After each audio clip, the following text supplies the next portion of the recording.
Greetings, ladies and gentlemen. Welcome back to another episode here on True Confessions, Naija. The confession you're about to listen to comes from a message we received from one of our sisters, and the message reads like this.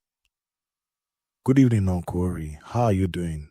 You can call me Nandi, not her real name. I'm a woman from Zimbabwe, but at the time all this happened, I was working and living here in South Africa.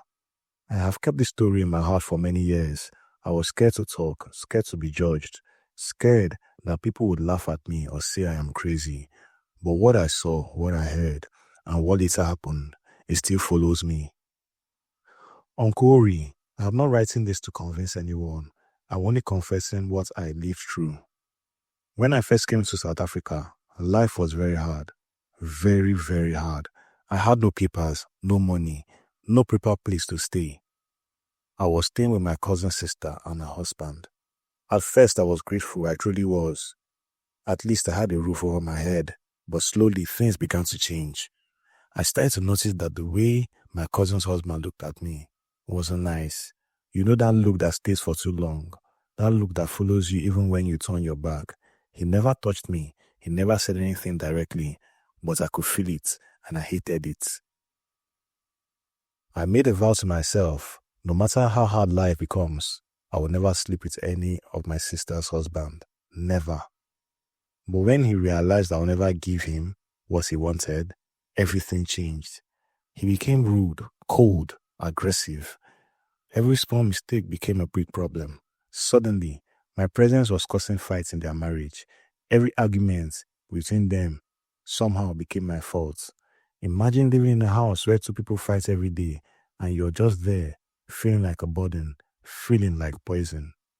One day my cousin told me straight to my face that things would be better if I moved out.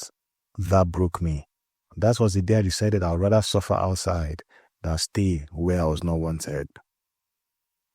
That decision took me to Pretoria and later to Brits. That is where my real story begins. I was desperate for work, hungry, tired, weak. When someone tells you there is a job, you don't ask many questions, you just go.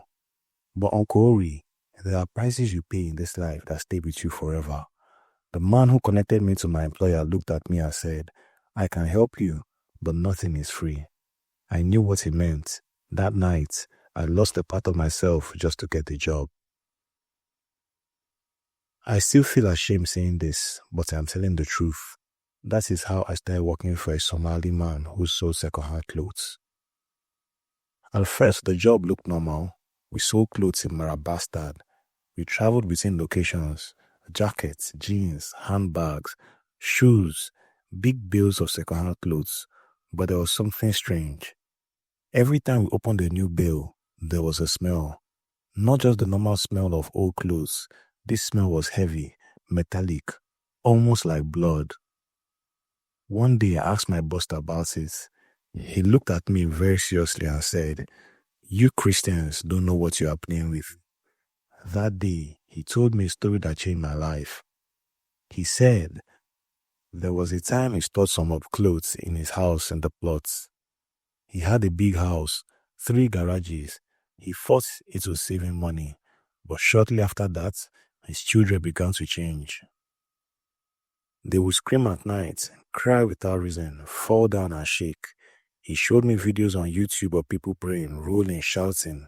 And then he said, that is exactly what my children were doing. But this was not a prayer. This was something else. He told me his children were being disturbed by dark spirits. He said the clothes were the problem. From that day, he never stored stock at his home again. Later, he traveled to Dar es Salaam to buy stock directly. That is where he learned the truth. He told me that some of these clothes come from rituals, from people trying to remove bad luck from their lives, from people who believe their clothes carry curses. In some places, when someone is suffering, poverty, failure, bad luck, they are told to give away or sell everything they own, especially clothes.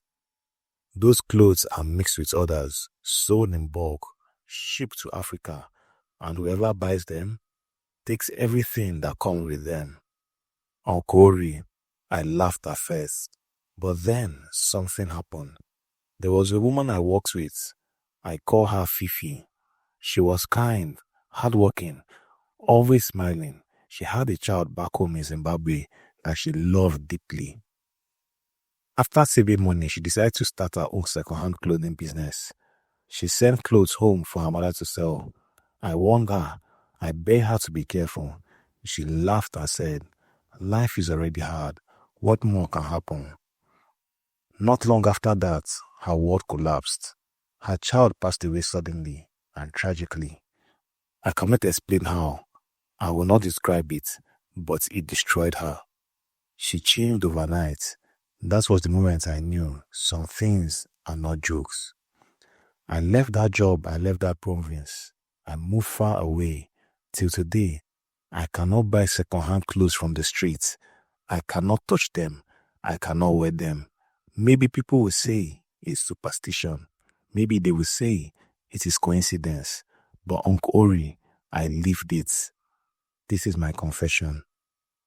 Dear listeners, that was a message sent to me by one of our sisters. What do you believe? Let us talk to her in the comment section. Strange things. Strange things. A lot of strange things indeed happen in this our world. Now, wow.